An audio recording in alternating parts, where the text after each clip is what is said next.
What's up, guys? Welcome back to the House Always Wins podcast. I'm Joey Andron. I'm Chance Vanek. And today we're going to dive in and kind of go off on a little rant about the DOJ and National Association of Realtors lawsuit, because it's really just not creating ripples. I mean, it's creating waves within our industry, and we're just going to kind of go through all the information, and hopefully you can take something away from it, because it is coming down the pike pretty darn soon.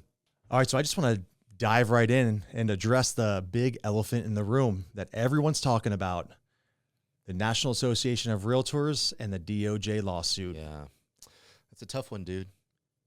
How's it really going to play out? No one knows, right? Nobody knows. I mean, they're really trying to put the smackdown on the real estate industry. And when you really take a deeper look at this, it really does a disservice to the buyers. Yeah. Because there are so many buyers out there, especially first-time home buyers, that are just trying to get into the market and buy their first home. I mean, it's putting their back up against the wall. Sure. I remember buying my house, and it was a new build. I didn't know that if I wanted a light switch in this room, that was going to be extra cash out of my pocket. Yeah. If I wanted this, I wanted that. What we thought our minimum down payment was going to be, we had to stack tens of thousands of dollars on top of that to get the house livable, if you will, Sure. And where are you going to come up with an additional, let's say 3%, even if you had a discount agent, where are you going to come up with thousands of dollars to pay for an agent? You're going to go in blindly without representation? I know, and especially in today's environment, because everything is so inflated in regards to price, right? Sure. Everyone's feeling the pinch. I go to the supermarket, everything's twice as much. You go to the gas station, now it's $4.69 again. Like, everything is so expensive. And now the DOJ, which they think they're doing a good thing because they really want more transparency in the market, but they did that years ago, because on the MLS, you can't do it anymore, but you could select the properties that you wanted to send to your clients that had a 3% commission and discard all the other ones, and set them up on an automatic search and say, look, these are the properties that I want you to see. Everything else, I'm not going to show you. Well, the DOJ wanted more transparency, and they said, hey, you got to display all buyer brokers' commissions.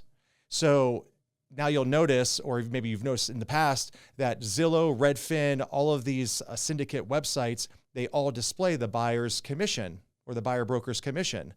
And I mean, that's okay. I mean, there's nothing to hide. It's no secrecy, but it just, puts a level of transparency for that buyer. So now they can, shop different agents, because just because you have your real estate license doesn't mean you're really experienced. And I'm a firm believer you should get paid what you're worth. Sure. Right? If you're a brand new agent and you haven't worked under somebody for a very long time, at least for your first year, to really understand the business, because we're not attorneys, but our contracts are written by attorneys, and you really have to understand the timelines and how to protect your client when you're going into a transaction, because you can expose your client and they can lose their earnest money deposit. They can get sued. I mean, there's so many things that can go wrong. So if you're not experienced and you're not working under somebody, do you really deserve that 3%? Now, 3% or 6%, they say it's customary, but the commissions have always been negotiable. Yeah, always. And it's shame on the seller if they felt as if they got, pigeonholed into only accepting a 6% listing. You don't have to use that listing agent, right? There's plenty of other agents out there that will give you very good service and won't charge you the full 6%. Right. But when you look at it, and now they're trying to take away the buyer broker's commission. So what that means now on the MLS, they cannot display, there's not even a spot on the MLS that will show the commission. So Sure. They can't put it in the broker remarks either. So it's completely gone. You won't see it on the syndicate websites. You won't see it in the broker remarks at all. However, sellers still can pay a commission in the form of a seller concession to the buyer. And what does that mean? When you go, one of the stipulations is you have to have a buyer brokerage agreement, otherwise known as a BBA, with your client. And on that BBA, it's, spells out, hey, I have a fiduciary responsibility to you. I'm going to represent you in the best way. And it's for this period of time. It can be 1 day. It could be 1 year. It's whatever you guys agree on with your client. Sure. Then it says how much you get paid for your services, and the buyer has to agree to it. Now, these are already in effect. Some of the language I'm sure is going to change with the BBA, but as it says right now, if I say, well, I get paid 3%, and in today's market, you can still display the commissions on the MLS. And if that selling agent or the listing agent says, well, my seller's going to pay you a 2.5% commission, well, the buyer is responsible for coming up with that 0.5%. So that's how the BBAs currently work. Now, the seller can tell the listing agent, hey, tell the buyer's agent that I'm paying, 2% or 3% towards the buyer's concessions, right? As far as closing costs are concerned. Well, whatever you agree upon with that BBA with your client, hey, if they say that they're going to give you 2.5% seller concession, then you can pay that to me. You can credit that back to me at closing. So there's a way around it, but where it gets really sticky is that there are limits. There's limitations on how much a seller or a buyer can accept from a seller, depending on which loan program they go with. So if they really need that seller concession of 3% towards your closing costs, or 2.5% or 2%, they really need it to close the deal, and there's only a 0.5 point left over, buddy, you're getting a 0.5 point. Unless they come out of pocket and pay you. But chances are, if they need that 3% or 2.5% to close, you're getting that 0.5 point. All that sounds like to me is first-time home buyers, anyone who doesn't have tens of thousands of dollars set aside on top of closing costs to purchase a home, they're getting shafted, man. Very much so. The middle class is getting shafted. It's only making it harder for them to buy homes when it's already very hard just because of interest rates. Yes. So we'll see how this whole thing plays out. I mean, I think, we're going to be able to pivot and figure out a way, but it's going to be really tough for the first-time home buyers. It's also going to be very tough for VAs, because VAs, they can't pay for anything. They can't pay for their termite inspection, which is required. They can't pay a transaction fee to the brokerage. And basically they can walk into the deal with nothing. Right. And they can buy a house. Yeah. Some light closing costs, right? But they won't be able to pay your commission. They can't take that seller credit. And they can't credit it back to you. Oh, yeah. That's, so the VA has to work on something behind the scenes right now, because July 14th is when the hammer comes down and everything goes into effect. Sure. So it's going to be really interesting. The DOJ thinks that they're helping, but it's making things more difficult for the buyers. Yeah. Oh my goodness. What a nightmare. Dude, what a nightmare. But the craziest thing that I heard today from an agent here in our office, she was at CE class, and mind you, she is like the queen of open houses here in the 55 and older communities of Sun Cities. She's been doing it forever. And she went to CE class yesterday, and they had an open discussion about this topic. And the guy who was hosting the CE class said, well, if you're hosting an open house and you're the listing agent or not, and somebody walks into that house, you have to present them a BBA. What? That's what he said. And I'm thinking to myself, this was the instructor. So I'm like, wait a second, how is that possible? So you have to, since you're the procuring cause, they're coming into your open house. Now you can make it specific. You can make a buyer brokerage agreement very specific on a particular property. Like in this case, you'd say you came into this property. If you're interested, put you on a BBA. Right? And now, just to look? Because you're unrepresented. Yes. Just like a duties owed. The duties owed is the form that we have to present to our clients. Now, not everybody does this, but before you take somebody out to show them homes, you're supposed to get a duties owed signed. And that says, hey, I have a fiduciary responsibility to you as my client, and these are my duties that I owe to you. Yeah. Now, I don't understand what you said about the BBA. How is that even I at all don't even feasible? know. I like it. Hey. If that is in fact the case, then people will do open houses all day, and you get lead after lead after lead after Right. lead because they have to give you all your their Now, information. this is what I was told. So if any of the viewers out there, if you think that that is incorrect, please drop a comment below and let me know. And especially the source of where you're getting your information from, because I would love to fact check it. Yeah. Right. Because I haven't had the time yet, but fact check it and let me know if that's true. Because if that is, I mean, if you have the listing, you have the business. Sure. Right. As buyer's agents, you're running around trying to find houses for your clients. But if you have what your clients are looking for or what somebody else is looking for, you're just going to sit back and that's it. Yeah. Right. So you control the deal. Oh, this whole situation is crazy. But, on the other hand, now, does that mean instantly buyers are going to expect prices to plummet 3% right off the bat? No, and that's what another do you mean? thing. They don't have to pay the agent. Right. Pass it on to me, the buyer. Yeah, take it off the sales price. And that's what they were hoping that this would do, is bring down houses to be more affordable. Let's face it, sellers are greedy. If I'm selling my house and I'm going to save 2.5% or 3% or even 2 or 1%, whatever the number is, I'm not going to reduce it and be like, oh, that I just gave myself more wiggle room.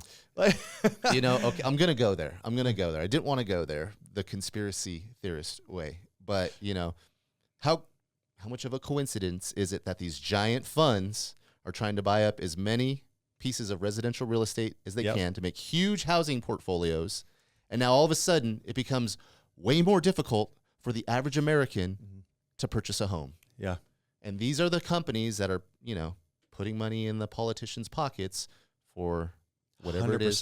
That's 100%. A little coincidental, no? I just saw a post the other day. It was actually a 60 Minutes video, and the reporter was interviewing a guy. He owns a hedge fund, like a real estate trust or something, and out of Toronto, and they own 80,000 rental properties. They get 12,000 rental applications on average, and they're publicly traded on the Canadian or the Toronto Stock Exchange, and then also here in the U.S. 80. That's just one. Then you have Blackstone, you have J.P. Morgan, you have everyone get into the real estate space, and basically they're just controlling markets. So this always goes back to, like, look, people are always going to be fear-monged. They're fear-mongers. Yes. Right? So they're going to be looking at the doom and gloom. Sure. I can't buy a house. It's too expensive. What am I going to do? Oh, no, the commission, all this and that. Dude, everybody needs to buy a house because it's something tangible. You own it. Make the payments. They'll never take it away from you. Yeah. Right? You own it. You get that equity. And as we've seen, and especially in the most recent years, property values have skyrocketed. Sure. And you don't think that those big corporations know that? They're just creating massive value.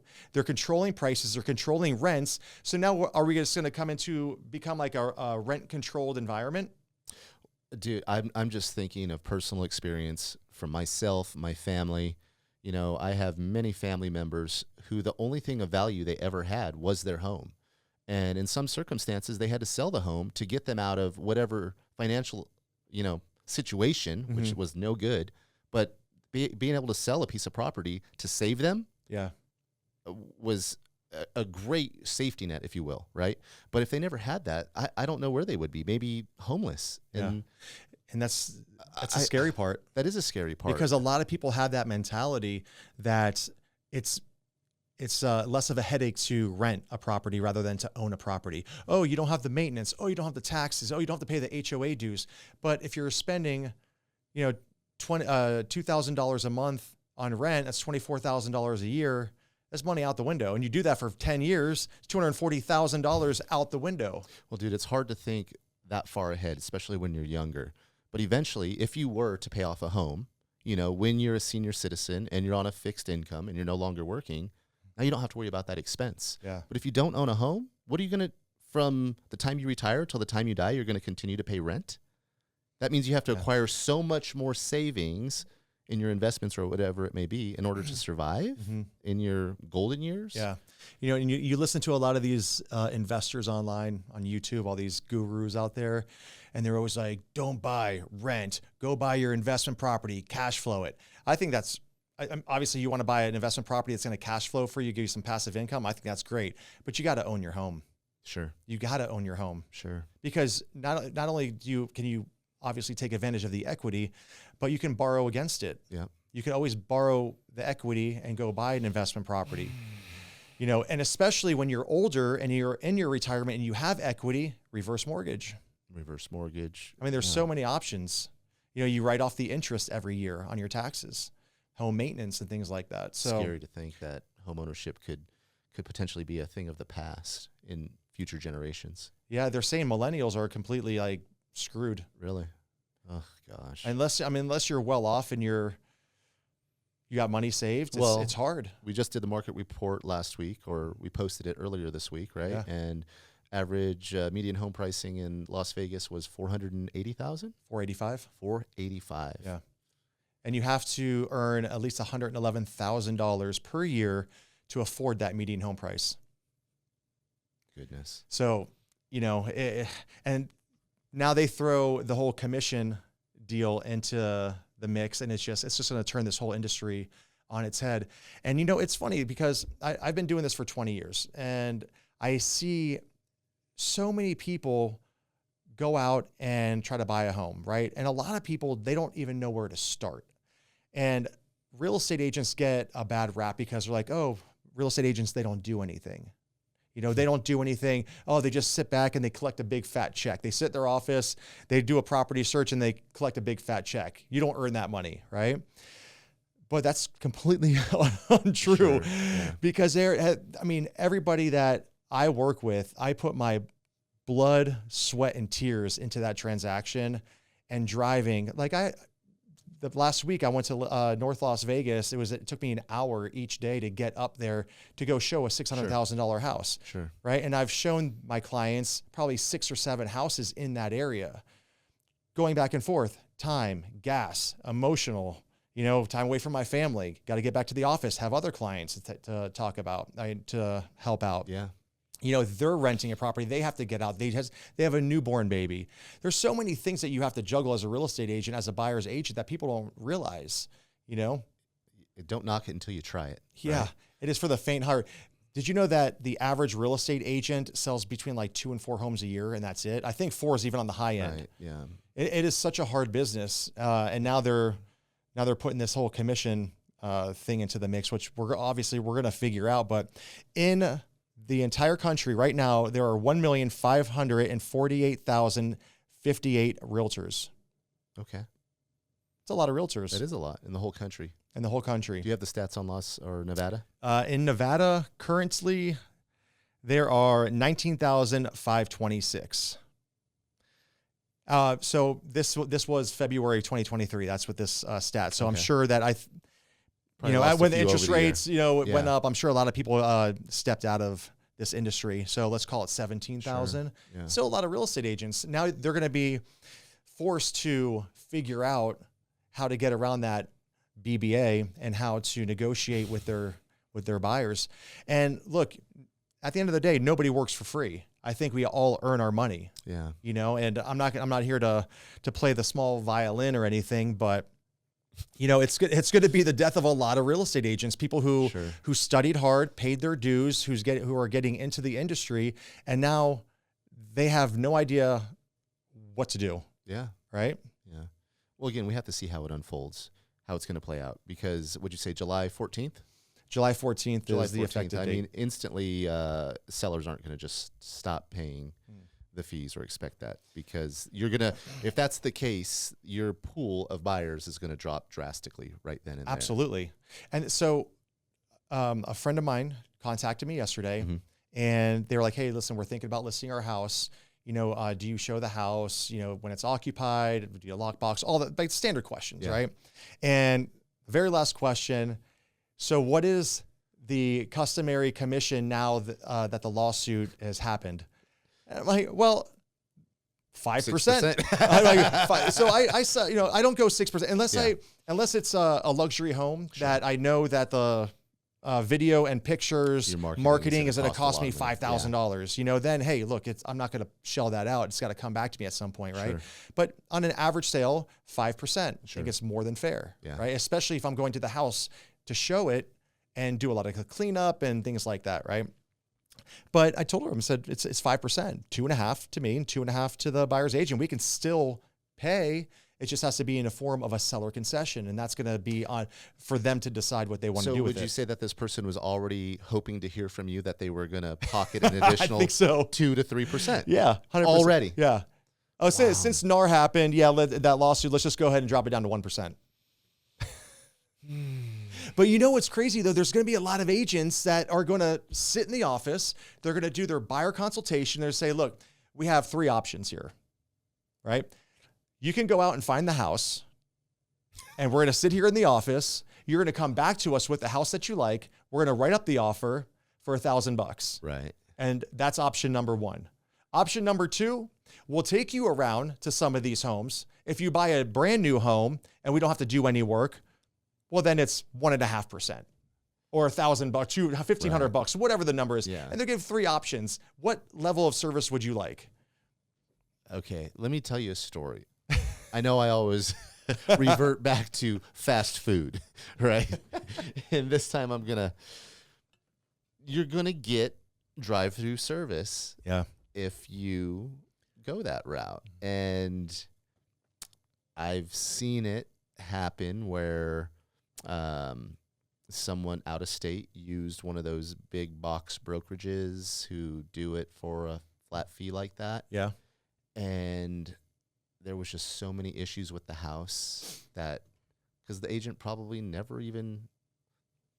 sent it to them online. They never went to the house. They sent it to them online. They looked at some pictures. Awesome. Mm-hmm. No need to do this inspection, that inspection. And does it show like the pictures? Sure it does. They probably never even went, man. And we're talking major water damage issues in this property. Yeah, and that's the scary thing is what people don't realize is having proper representation throughout a transaction is vital. Sure. Now, people may be listening to this and saying, well, okay, then I'll get an inspector. Mm-hmm. Okay, well, just like whatever business it is you're in, you know the good inspectors, the bad inspectors, you know the ins and outs of the industry, and that's why you want to find reputable folks who have, great credentials. It's just, I feel like when we talk about these things, that's why I don't say much, because it all seems so common to me, such common sense. But I guess common sense isn't too common. The conversation that you and I were having earlier, if you were ever in a lawsuit or you had to go to court, you're not going to show up and defend yourself. No. Right? You're going to hire an attorney. And us not being an attorney state, if you were an attorney state like New York, it costs you so much more money to purchase a property. It's okay. It's like buying. It'll be like. Is it going to be like buying a car? You got to prepare for 2 days before you go into the sales room to battle it out with the car salesman, right? Yeah, that's what buying a house is, right? Yeah, be like, oh baby, don't say anything. Yeah. When we go in there for the buyer consultation, I got this. I'm gonna beat him up on price, dude. Oh my gosh, this is it's. But you know what? Buyer beware.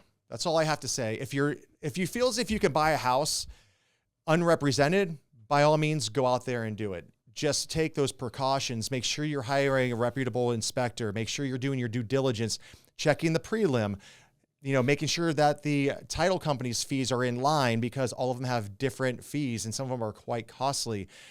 Make sure that the bank is reviewing that appraisal the right way. Make sure that you can pull comps so you're submitting your offer in line with those comps and not going up too high above or too low that you're going to miss out on the house. You have to do all of this, all your due diligence, to make sure that you're doing it the right way to set yourself up for success. But if you walk into a listing and someone's sitting there, the listing agent, and they say, yeah, this is a beautiful house, whatever. Do you like it? Yeah, I represent the seller. Well, the listing agent has that listing agreement already signed. You have a fiduciary responsibility to represent that seller. As soon as they hand you that BBA and you sign it, now there's dual agency. And who does he represent? He becomes basically a mediator. But the seller is like, hey, no, wait. I hired you to market and sell my property for the best and highest price and represent me and look out for my best interest. Now you got this guy over here. Now you're going to represent him, and now you're going to negotiate against me and try to find a common ground. It's going to be tough. I can't believe that BBA story you heard can be true. There's no way once you start showing a property. I hope it's not. Do you want me to be I'm going to be your agent? And no, they can go look at properties it's saying if they don't have an agent. Yeah, you can go, but if you're interested in that particular property, I got to do some more research on it. Sense. I got to do some, but it came from a credible source, and it came from her CE class. I had the conversation with her this morning. So again, if anybody knows if that is true, please leave it in the comments below, or fact check it, leave it in the comments. Yeah. But I think we're going to come out of this okay, but it's going to take some time. I mean, there's going to be some interesting things happen. And I think that the DOJ is going to have to look at this again to see how buyers can be properly represented and how agents can still stay in this career. Yeah. And obviously they don't care if the buyer's agents leave, right? Sure. Because they want the consumer to be protected. But removing that layer of insulation in between the seller and listing agent, I don't know. I wouldn't want to be unrepresented. No. And I don't know if you've ever negotiated anything, it's always better to have somebody negotiate on your behalf. You never want to be that person because you're the final answer. Yeah. Right? Yeah. It doesn't make any sense to me right now. For a gentleman who said he had no sleep last night and wanted me to take this one, you sure handled it quite well. Thank you. You seem to be very passionate about this topic. I am very passionate just because I've been in this industry for such a long time and I've seen so much, and I really think that NAR has really done a disservice to the consumer and to the agents who pay their extremely annoying and large dues every single year. Right? Like, you don't really get anything as an agent. So you know what they should do? They should really leave it up to the states to govern those real estate agents, not on a national level, because it just doesn't. For me, it doesn't make sense. Every state should govern their own board. I mean, that's just that's my take on it. But it is what it is.